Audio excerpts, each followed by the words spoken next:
So, this had me thinking because of this whole flower and eclipse situation that's going on. I don't know, for whatever reason, Zoka has been heavy on my heart because of this.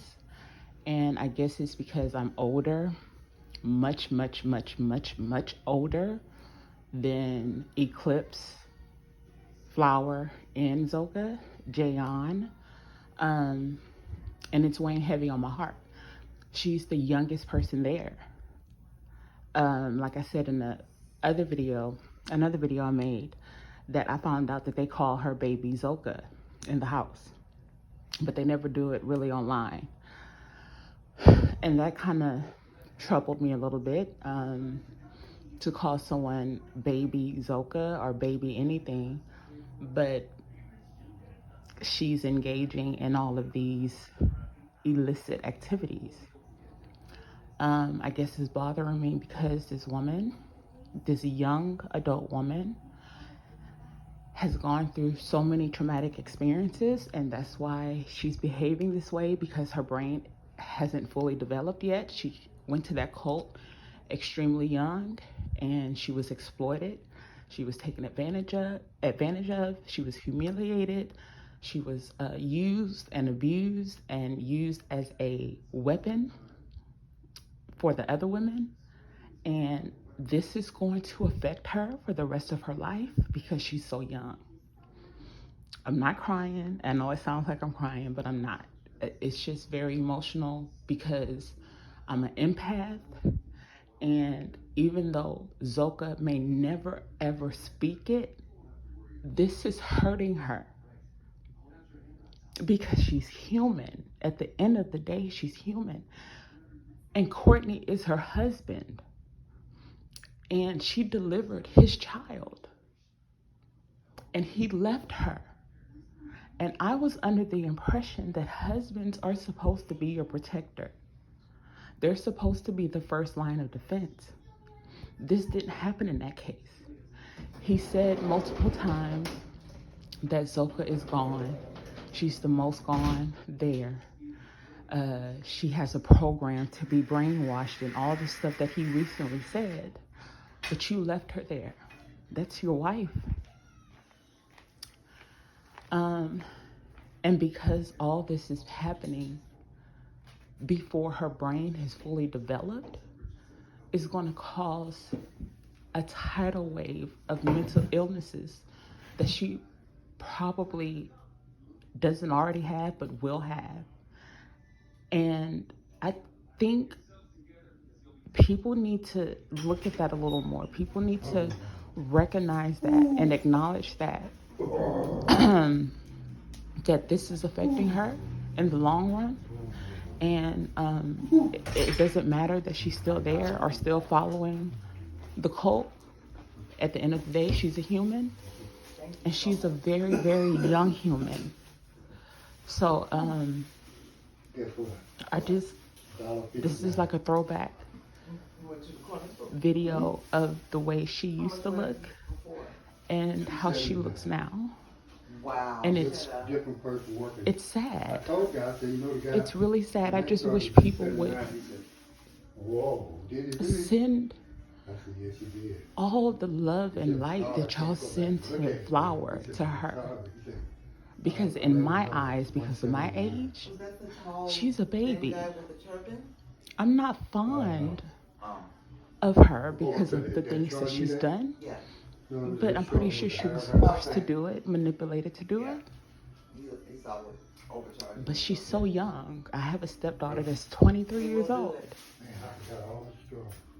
And I have another daughter that's 14. This isn't right, y'all. And I don't think that Eclipse should get a pass for this because he's causing more trauma. And I guess I just wanted to relate those feelings because it was heavy on my heart. And I know Zoka doesn't really like me. I'm not that fond of her, like I said. But I'm a human. I have compassion. I have empathy. And I know this girl is hurting for several different reasons, including Nature Boy. She's lost and she's alone. And her husband has abandoned her for another woman that she loathes.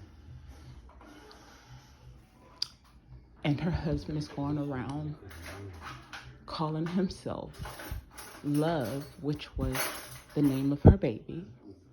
And Love is with her arch enemy.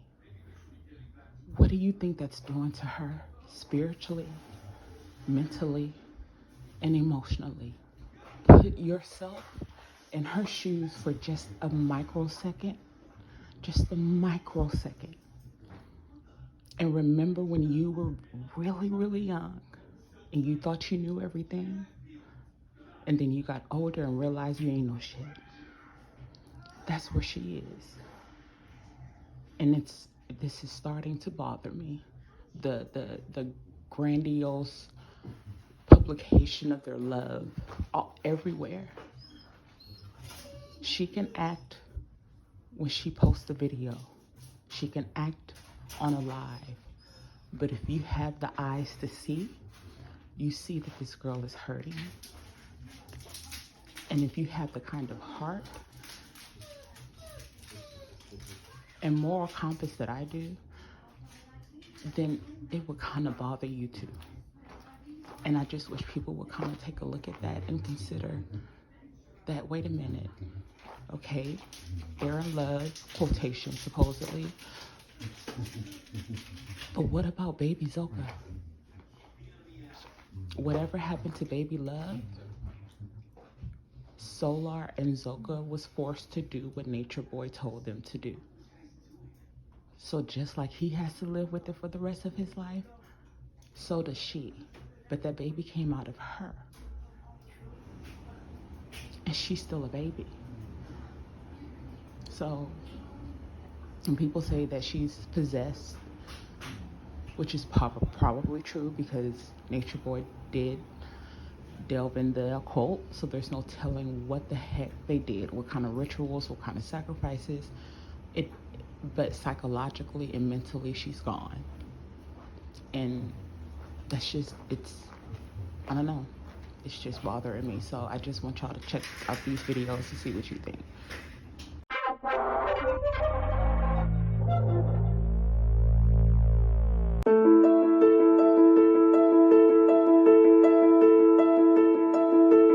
Journey to coming here today started in 1974. That's me with the funny gloves. I was 17 and going on a peace walk. What I didn't know, though, was most of those people standing there with me were Moonies. And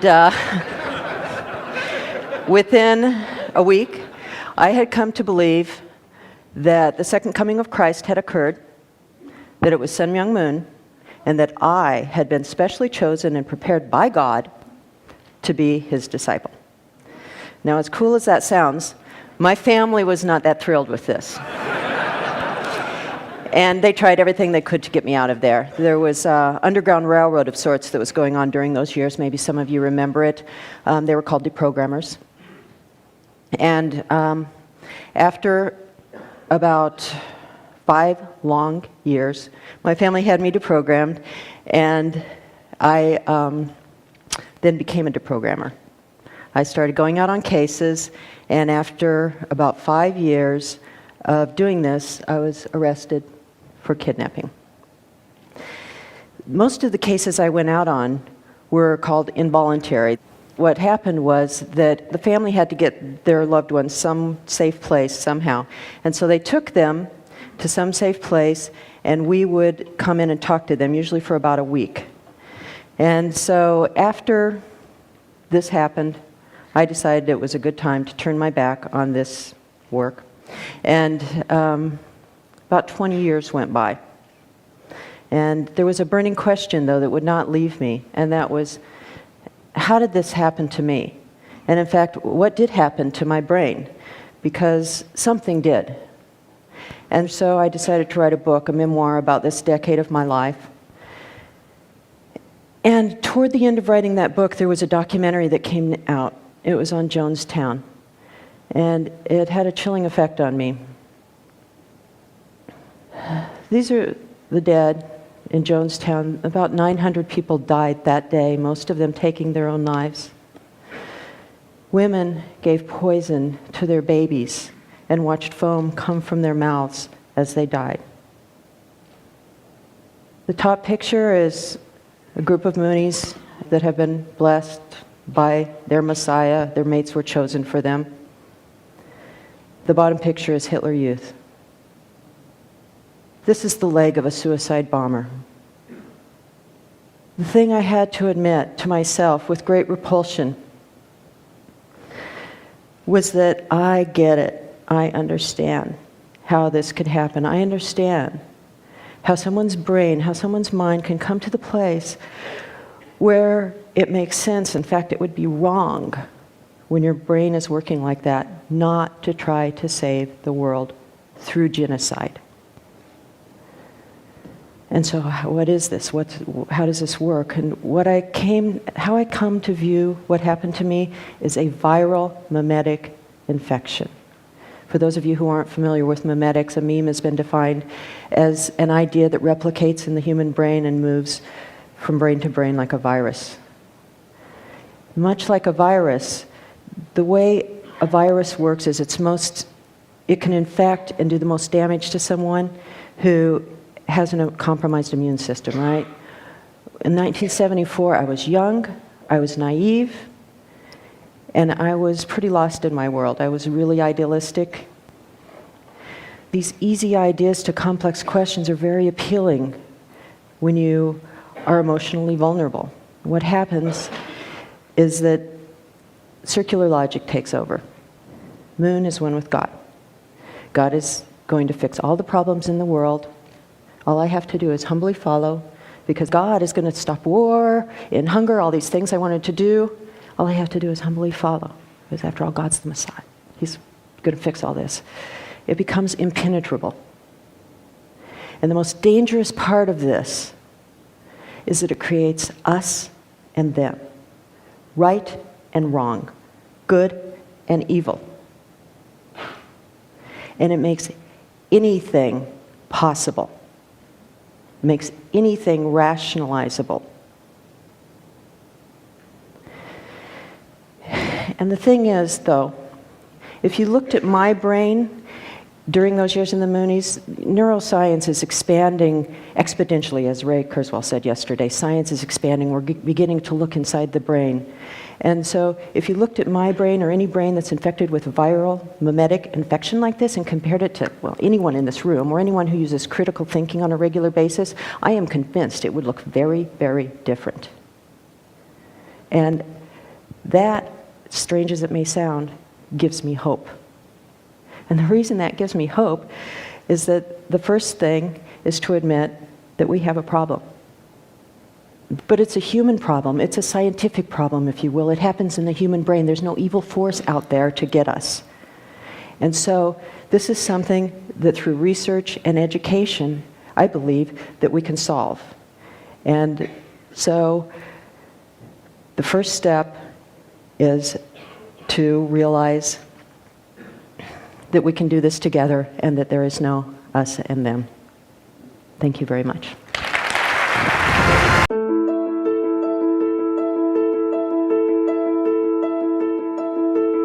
We define adolescence as the years between childhood and adulthood. The exact age might vary depending on the country, things like the age you can vote or drink, but it's roughly defined as being from age 10 to 19. But a new study is suggesting that adolescence should end as late as 24 to account for the full range of human development. Woo! Wait, I'm still an adult. Compared to other animals, humans give birth to pretty helpless babies. Newborn sea turtles can find the ocean all on their own. Giraffe calves can walk unaided within hours of being born, whereas we can't even hold our own heads up for the first 2 months of life. What's that about? Comparably, we can take years and years to become fully formed and functioning humans. Adolescence is defined as the period following the onset of puberty during which a young person developed from a child into an adult. and it's commonly associated with our teenage years. But what if that's all wrong? What if adolescence doesn't end until our, say, mid-20s? Typically, at 18, our parents are no longer responsible for us. We can vote, we can go out in the world and get jobs. But that doesn't mean we're not still growing and changing. For example, females develop more regular menstrual cycles, and males could still see some growth in height in their 20s. Some people don't even develop their wisdom teeth until their early 20s. Both males and females in their 20s gain bone and have slight increases in weight gain. Not to mention, the human brain continues to form and develop until our mid-20s too, meaning that we reach maturity in terms of judgment and decision making at about 24 or 25. And let's stick with that for a second, because body changes outside of adolescence are one thing, but brain development, that's another. The frontal lobes, the areas of the brain responsible for planning, working memory, and impulse control, are some of the last to reach maturity. As a child grows, the brain makes more and more neural connections. Gray matter volume peaks at about 11 or 12 years old. Then the unused connections are pruned away, leaving behind an efficient brain that's more adept at making informed decisions and reacting to its environment. But there's also research that shows the teenage brain is under development. It's more vulnerable to impulsive, sexual, eating, and sleep habits. In addition, the high rate of drunk driving among teens has been linked to their underdeveloped prefrontal cortices and limbic systems. Teenage brains are simply works in progress, whereas most research does seem to agree that development is pretty much over by about 25. Thanks to societal changes in the West, the transitional period between childhood and adulthood is taking up a greater portion of our lives. We're waiting longer to get married and start families, and more people are attending college than did, say, 50 years ago, extending their school-age years. So maybe it is time that we changed how we define adolescence. What do you think?